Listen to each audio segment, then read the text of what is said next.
শিক্ষার্থী বন্ধুরা, আরআর ফাউন্ডেশনের পক্ষ থেকে আমি রাসেল আহমেদ আপনাদের সবাইকে স্বাগতম জানাচ্ছি আজকে টিউটোরিয়ালে।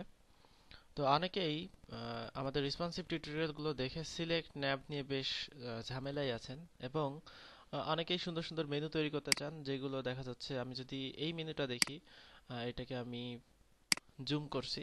জুম করলে খেয়াল করুন যে এই যে স্টাইলের মেনুটা, এই স্টাইলের মেনু অনেকেই সেট করতে পারছেন না এবং এই মেনুটা সেট করার জন্য অনেকে টিউটোরিয়াল বানাতে বলেছেন। তো আমি আজকে আপনাদের অনেকগুলো এই মেনুর প্লাগইন ব্যবহার করা দেখাবো। তো প্রথমে আমরা যেটা ব্যবহার করব সেটা হচ্ছে স্লিম মেনু।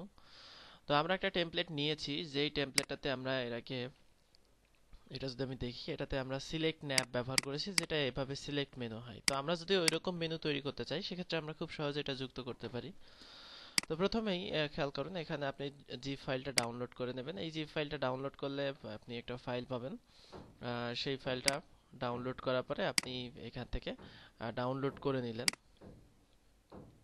তো এখানে খেয়াল করুন যে আমি জিপ ফাইলটা ডাউনলোড করেছি, জিপ ফাইলটা ওপেন করেছি। এখানে ইউজেস এর জন্য দেওয়া আছে যে কিভাবে আপনি এটা ব্যবহার করতে পারেন। প্রথমেই এটা যে সিএসএস, সেই সিএসএসটাকে আপনাকে কল করে নিতে হবে। তো আমি যদি আমার টেমপ্লেটে এটা কল করতে চাই, সেক্ষেত্রে আমি এখানে লাইন কপি করে নিলাম কন্ট্রোল ধরে ডি দিয়ে।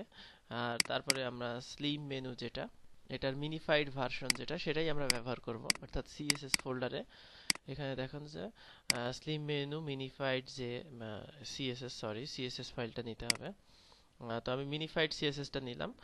এছাড়া আপনি যদি মনে করেন যে কাস্টমাইজ করবেন, সেক্ষেত্রে আপনি স্লিম মেনু সিএসএস এটা নিতে পারেন। তো আমি কাস্টমাইজ করব, এই জন্য আমি এটা নিচ্ছি। তো আমি এই ফাইলটা কল করে নিলাম। তো তারপরে যদি দেখি, সেক্ষেত্রে আমাদের জেএস ফাইলটা অ্যাক্টিভ করতে হবে। তো জেএস ফাইলটা আমরা যে কোয়েরি ঠিক নিচেই, অর্থাৎ এখানে অ্যাক্টিভ করব। তো জেএস আমরা কিন্তু কাস্টমাইজ করব না, তো সেই জন্য আমরা এখন জেএস ফাইলটা জেএস ফোল্ডারে নিব। তো তারপরে যদি দেখি যে এখানে কিভাবে আপনি প্লাগইনটা অ্যাক্টিভ করবেন, সেটার জন্য আপনার ইউএল আইডি এখানে বলা হচ্ছে নেভিগেশন, সেই নামে থাকতে হবে। তো আমরা সেই নাম দিব। তো এখানে আমরা স্ক্রিপ্টটা নিয়ে নিই।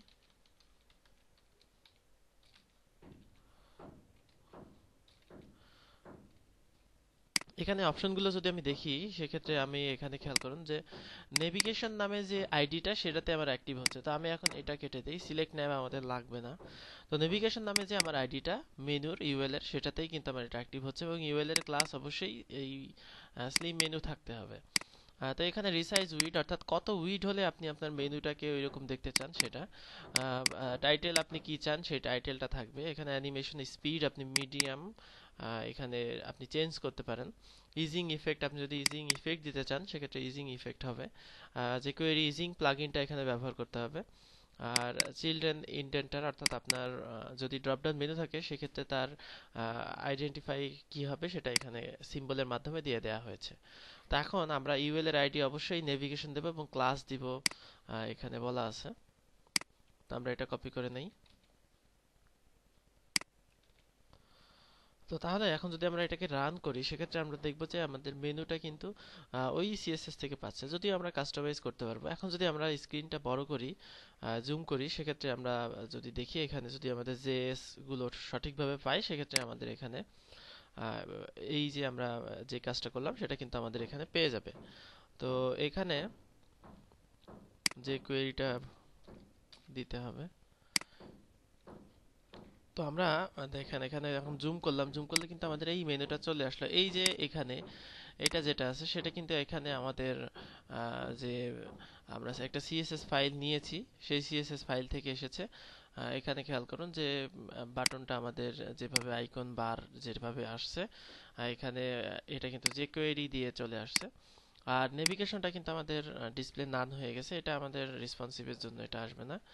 তো এটাই হচ্ছে এই মেনুটা আমরা ব্যবহার করলাম। আপনি যদি কাস্টমাইজ করতে চান, সাপোজ আমি আমার মেনুটা আগের অবস্থায় ফিরে পেতে চাই, যে এখানে যদি আমি দেখি যে কোন কালারটা ব্যবহার করা আছে, সেই কালারটা আমি মুছে দেবো। এখানে আপনার ইউএল, এখানে আপনি এটা মুছে দিতে পারেন। দিয়ে আপনি আপনার মতো স্টাইলাইজ করতে পারেন যে আপনি লাল কালার দেবেন নাকি কোন কালার দেবেন, সেটা এখানে কিন্তু আপনি দিয়ে দিতে পারেন। তো এখানে আমি এলআই এর ব্যাকগ্রাউন্ড কালারটা দেওয়া আছে, ব্যাকগ্রাউন্ড কালারটা মুছে দেব। আর এলআই এর কালারটা এখানে আমি যদি দেই সাদা, আর টেক্সট শ্যাডোটা আমরা মুছে দিলাম।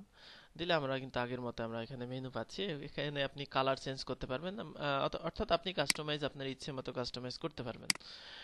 এই মেনুটা ড্রপ ডাউন মেনু করাই আছে, অর্থাৎ আপনাকে আলাদা করে কোনো সিএসএস লিখতে হচ্ছে না। আপনি যদি ড্রপ ডাউন মেনু করতে চান সেই ক্ষেত্রে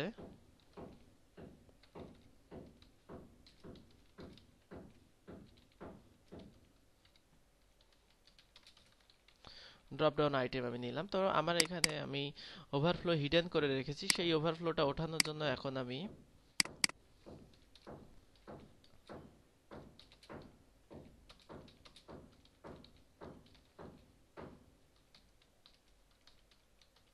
ওভারফ্লো ইনহেরিটের কথাটা হচ্ছে যে ওভারফ্লো হিডেন করে রেখেছি, সেটা আমার এখন থাকবে না। অর্থাৎ এখন আমাদের কিন্তু ড্রপ ডাউন মেনুটা চলে এসেছে। এখানে যে সিএসএস দিয়ে ট্রানজিশন ইফেক্টটা হয়েছে সেই ইফেক্ট আমরা এখানে দেখতে পারছি। অর্থাৎ আপনি কিন্তু এখানে ড্রপ ডাউন মেনুটাও এখানে স্পেশালি পেয়ে যাচ্ছেন। তো আমি যদি দেখি যে ড্রপ ডাউন মেনুগুলো কিভাবে আসে, এখানে খেয়াল করুন ড্রপ ডাউন মেনুগুলো কিন্তু এখানে আরেকটা আমাদের ইন্ডিকেটর চলে এসেছে। সেই ইন্ডিকেটর দিয়ে কিন্তু এখানে মোবাইলে এটাতে খুব সহজেই ব্রাউজ করা যাবে। তো এটা হচ্ছে একটা মেনু আমরা যেটা করলাম। তো এখানে আরো কয়েকটি প্লাগইন দেওয়া আছে, যেমন এখানে এই যে একটা প্লাগইন আছে, এই প্লাগইনটা কেমন হবে যদি দেখতে চান এখানে আপনি জুম করবেন, জুম করে দেখবেন যে ঠিক একই ধরনের একটা প্লাগইন এখানে দেওয়া আছে। এটাও আপনি ব্যবহার করতে পারেন। এটা যেভাবে ব্যবহার করবেন, যে আপনি যদি ডেমো পেজে যান, ডেমো পেজে এখানে দেওয়া আছে যে লিঙ্কগুলো কিভাবে আপনার এখানে এরকম হয়ে যাচ্ছে। তো এখানে আপনি এখানে কন্ট্রোল ইউ দিয়ে সোর্স ফাইলগুলো দেখেন। সোর্স ফাইলগুলো দেখলে এখানে দেখা যাচ্ছে যে আপনার মিন মেনু সিএসএস কল করতে হবে। তারপরে এখানে আপনাদের jQuery লাগবে, এবং jQuery মিন মেনু জেএস লাগবে, এবং সেটাকে অ্যাক্টিভ করতে হবে। অ্যাক্টিভ করার সময় আপনাকে এখানে দেখতে হবে যে হেডার ন্যাভ, এবং আপনাকে এখানে মিন মেনু নামে যে ক্লাস আছে সেই ক্লাস দিয়ে আপনি অ্যাক্টিভ করতে পারেন। এইভাবে আপনি jQueryটা এখানে অ্যাক্টিভ করতে পারেন। এছাড়াও আশা করি এগুলো ওই মেনুটার পারলে এগুলোও পারবেন। এখানে আরো কিছু মেনু আছে যেগুলো লিংক আমি টিউটোরিয়ালে দিয়ে দেব। এখানে একটা মেনু আছে, এগুলো ঠিক একই। অর্থাৎ আপনি লাইভ ডেমো দেখবেন, লাইভ ডেমো দেখার পরে সেটা যে সোর্স ফাইল আছে সেই সোর্স ফাইলগুলো দিয়ে খুব সহজেই আপনি কিন্তু এইগুলো প্র্যাকটিস করতে পারবেন। এখানে আরো একটা মেনু আছে, এই মেনুটা যদি আমরা দেখি সেক্ষেত্রে আমাদের এখানে ডেমো লিংকে যদি দেখি, এখানে এক্সাম্পলস, অর্থাৎ এই যে ডেমো নেভিগেশন এখানে দেওয়া আছে। এগুলো ব্যবহার করা খুবই সহজ, আপনি এখানে এটা ডাউনলোড করে খুব সহজেই ব্যবহার করতে পারবেন। আমি এই লিঙ্কগুলো টিউটোরিয়ালের সাথে দিয়ে দিচ্ছি।